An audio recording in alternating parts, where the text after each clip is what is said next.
Les dates de Parcoursup pour cette année sont sorties et du coup, on va en parler. Alors, à partir de maintenant, Parcoursup a ouvert en lecture seule, entre guillemets, c'est-à-dire que vous pouvez aller sur le site de Parcoursup, consulter les différentes formations, voir ce qui s'était passé l'année dernière, etc.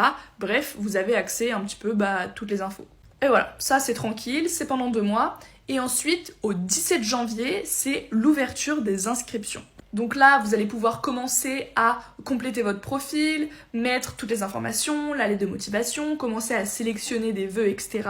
Mais pour le moment, pas trop de pression. Jusqu'au 14 mars. Le 14 mars, c'est la date limite pour faire sa présélection. T'as pas besoin de compléter tout ce qu'on te demande dans les vœux, etc. Mais l'objectif, c'est juste une présélection, quoi. Jusqu'au 3 avril. Le 3 avril, c'est la date limite pour tout rendre, pour tout déposer, pour que tout soit complété. À partir de cette date, tu ne peux plus toucher à ton profil Parcoursup. Et après, vous allez devoir attendre quasi 2 mois pour avoir les résultats. Le 30 mai 2024. C'est l'heure des résultats, pas des résultats définitifs. En gros, tu vas avoir possibilité de 4 réponses. Oui, oui si, en liste d'attente et non.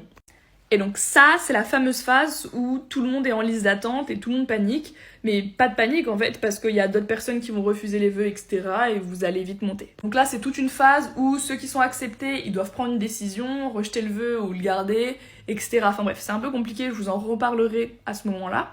Ensuite, du 16 juin au 23 juin, il y a une pause. Genre, la plateforme se met en pause pour que vous puissiez vous concentrer totalement au bac. Et enfin, le 12 juillet, c'est la fin de la phase principale.